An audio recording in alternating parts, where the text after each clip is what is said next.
Pamilyang Pinoy ang ating bibigyan ng dagdag na linamnam sa pagbisita po namin ni Chef Babe sa iba't ibang lugar dito sa Pilipinas. Welcome po dito sa Biyaheng Namnam! Magandang araw sa inyong lahat.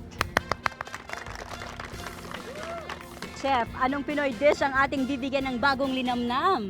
Alam mo ba, staple food yata sa buong Pilipinas ang itlog. Ay, Dito opo! lang sa Cebu, ang dami. Kaya naisip kong gumawa ng sarsyadong itlog, ala namnam. Yun, paborito po yun ng mga bata, lalo na po ng mga anak ko, Chef. Naku, nai-excite na naman kaming mga nanay. Simulan na po natin pagluluto. Oo, ako din excite. Naku, mga mami ha, sarsyadong itlog yan. Mga mami, meron pang ibang luto ang itlog bukod dun sa laga, sa prito na sigurado namang may enjoy din kainin ng mga bata.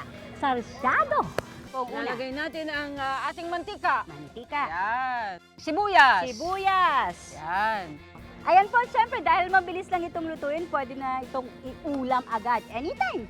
Agahan, tanghalian, o kaya hapunan po. Perfect na yan pagsaluhan ng family. Itong ating onion, nag-caramelize na. Opo. So, nag-release na siya ng sugar. Mm-mm. So, ang ating sekreto Ayan na. na lalabas ay itong ating namnam tomato. Sarsyado, kamatis. Yes. So, ito ang katapat.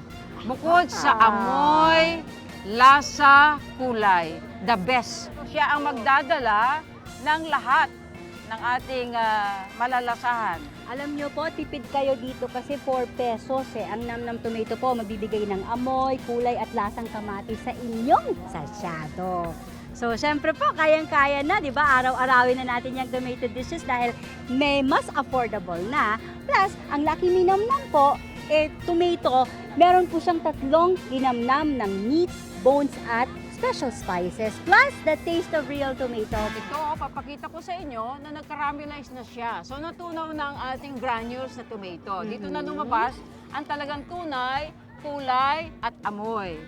Yan. So, ihahalo na natin siya. Yan.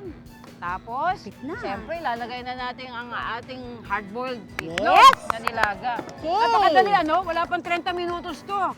Yehey! Sa halip na tubig, lagi kayong nagagamit ng kanin, di ba? Huhugasan nyo yan. So, yung hugas bigas ang ilalagay natin. Ang ikaduha, yung pangalawa po, di ba? Oo, yung pangalawa. Ah, Yan. ikaduha. Pangalawa. Oh. Ahayaan lang natin muna siyang kumulo. 2 minuto. I-high heat ko na siya. Okay, tapos tatakpan po. Tatakpan natin.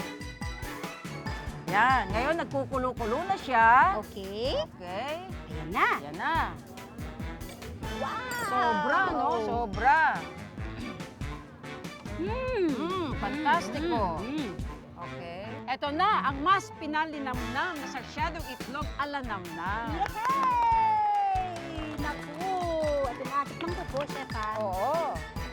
Para sa kompletong recipe, go to www.luckymenamnam.com.ph. Tignan nyo ang tsura ng mukha niya, ha? Para mabasa natin kung nasarapan siya.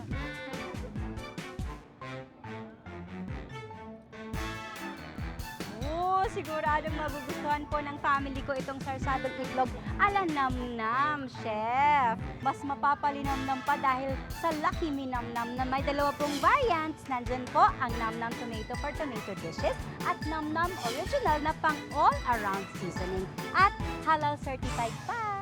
Kaya para laging happy ang kainan, all you need is love and namnam.